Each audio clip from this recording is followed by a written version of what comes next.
magkaisa na po tayo. Sama-sama po tayong manawagan para sa pagbaba ni Pangulong Bongbong Marcos.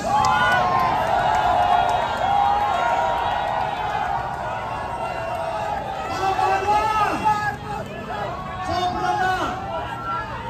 Tama na itong katraituran na ginagawa nitong si Bongbong Marcos.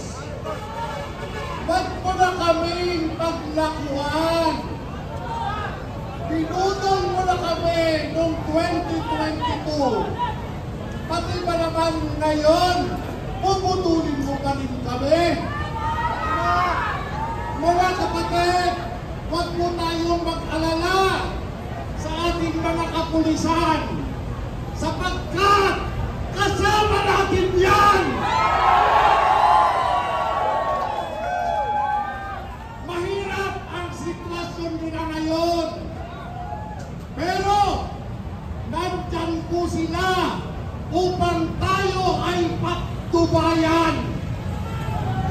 Kasama natin ang mga yan, kaya wag natin silang mumurahin. Pilipino rin dyan, may puso't damdamin. Nasasaktan din sila kapag nakikita nila na tayo ay niloloko nitong si Bongbong Marcos. Kaya yung mga kasama natin na mga nagsisipasukan sa simbahan, alam niyo po ang totoo, kasama rin natin sila. Marcos resign! Marcos resign! Marcos resign! Marcos resign!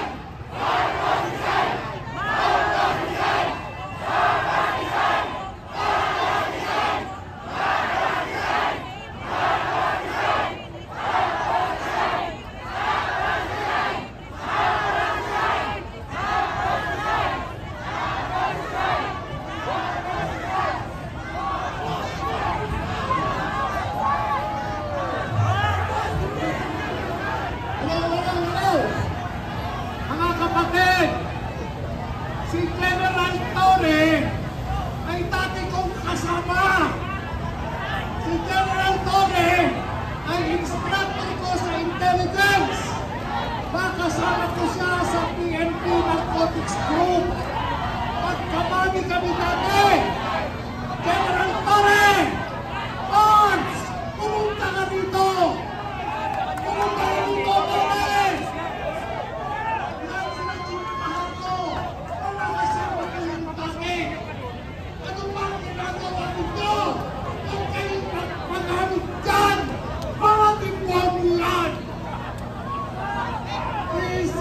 Sinisigaw ng taong bayan, Marcos, oras na para bumaba ka.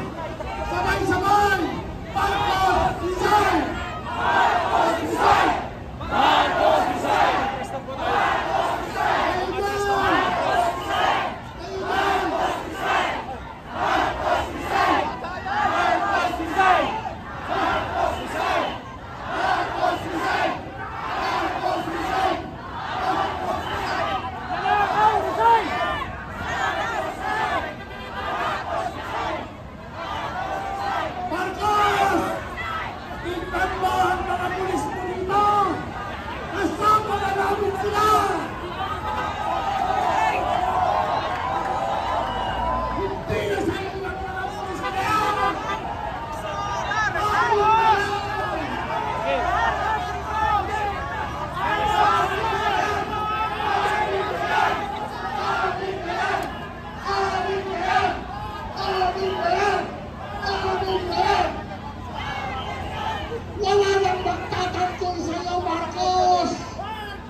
dumating na ang mga magnanakaw, ang mga kapwa magnanakaw, ang tao nagsanga magnanakaw. Hinagot ni Marcos. Aalagaan niyo ang Pilipinas! Ngunit ayong ginagawa ninyo sa Pilipinas! Nasaan ang mga sinumpaan niyo?